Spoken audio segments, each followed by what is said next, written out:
YouTube? Good morning, Sean the Average Angler, and yes, it is morning, Sunday morning, week after being at Clear Lake, and yeah, I got honeydew, so no fishing for me. I went to the pond yesterday, local lake, took the dog. It was the first time I had her out, and unfortunately the lake was full, which is great in a lot of ways, except that there's nowhere for me to walk her to get her away from the road. So we spent about an hour and a half messing around. There just wasn't many places that I felt comfortable fishing. But anyway, we are going to get into our top baits for May. And May can be super fun from now going into summer. And you know, I was just thinking, I find myself saying that about every seasonal change. It's just exciting to be able to pick up some different baits, start throwing them. Here in California, we've had another cool down. My buddies at Clear Lake, he said the water's back into the 50s, and the beds he's seen have been vacant. So should be another wave coming. We got a new moon next week, I believe, but they'll be spawning for a while. So good times. You can still bed fish. There's still going to be a lot of ways to catch them, but the exciting part is we're going to have some post-spawn fish. So we get to get into some of the other fun things to throw. So number one, and I'm just going to do this because I want to get some things out of the way. So number one for me is going to be a glide bait of some sort. This is a Chimera shad. It's a Tackle Warehouse exclusive by Baitsanity. That is on a KGB Spro rod, glide bait rod.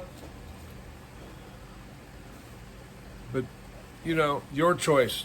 That's a chopping bait. The other one, Deps 250 slide swimmer, glide bait. You could use an S waver. You can use a Nessie. You could use a flag. Whatever your heart's desire, and depending on where you're at, you just kind of tune in to your lake's forage base. Another big one here is going to be a wake bait. This is the Tactical Wake. Super badass. This one I haven't even put hooks on yet. They're still in the box. It comes in this badass wooden box. Very well made, makes a great disturbance on the water. Yeah. Can't wait to get out and start throwing that. Comes with a spare tail, hardware, all that kind of stuff. I got these at a local tackle shop. They had them for 20 bucks off. So a wake bait. And the theme here is going to be a lot of top water, I think. Another favorite of mine for Clear Lake is a double buzz. Here's a couple different ones. I really like this Picasso Buzzsaw. Okay, if you can find them. This one is a Mr. B Lure Company. That's a black and blue. Different color blades. Black, silver, sometimes it's gold. You got to kind of tune in, but I love throwing a buzzbait over submergent grass, especially where it's a little thinner and it might foul some other plugs that you might want to throw. Again, another top water.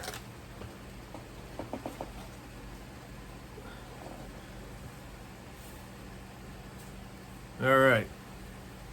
Rounding out the top water, and look, you can really throw any kind of top water you want. I also like poppers this time of year. The popper seems to be really good in the post spawn, especially when there's fry around. The next bait is going to be a frog of some sort. Okay, these are River to Sea Booyah 2s. I really like throwing, just to narrow it down, either black or white. And honestly, my more preferred frog is going to be a Spro. And Spro has this frog that I discovered last year that just works phenomenal. This is a Spro Essentials kicking frog. Super soft material. It feels foamy. But the reason I like this is you can fish it as a buzzbait, or you can fish it as a regular frog. This is on an Ish Monroe 7'9" frog rod, Daiwa Tatula Elite, 8-to-1 Daiwa, 7-to-1 Daiwa Tatula reel. All right, frogs are fun. I love throwing frogs. Any topwater bite actually can be very, very exciting, so it makes them a lot of fun to throw. And before I forget, we have Juicy Little Thing IPA. I know it's morning, but someone said something in the last video when I didn't toast y'all, so here we go. Cheers. I can have one. Before I get on to the honeydew list. It's my wife wanted to make sure that we got everything all summer ready today, which is fine because then it's out of the way and I can go back to Clear Lake in a week or two. All right, next bait is going to be your choice of a Squarebill. That's an S crank. There's an Evoke.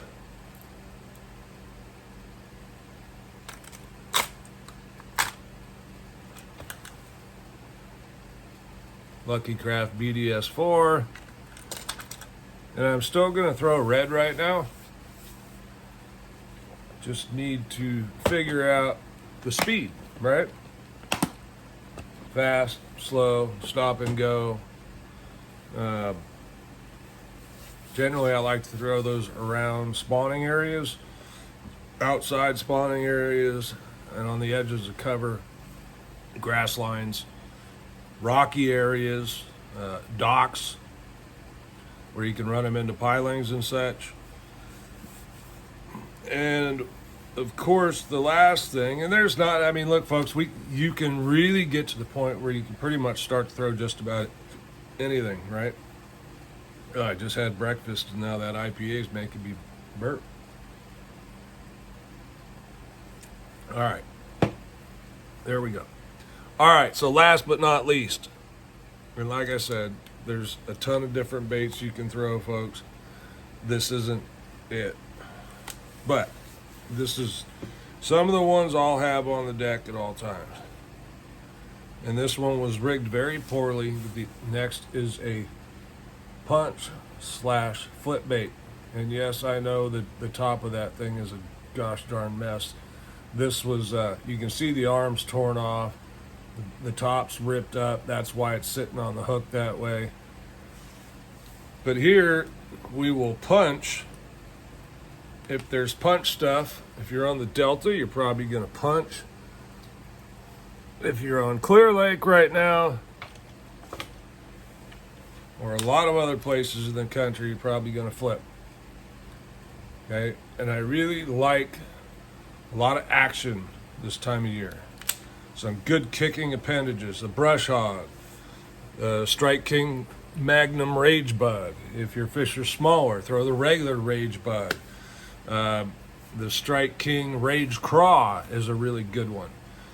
If you're punching, trying to get through some thick stuff, and you want to use a little bit lighter weight, a Rage Craw is a great bait for that because it's nice and slender and it will pull through really easy, much like a Brush Hog actually, except that the flipping tails on the Brush Hog, if you're going through wood or something solid, will tend to grab onto it. If it's grass, it tends to fall through. If it's viney, it may grab it.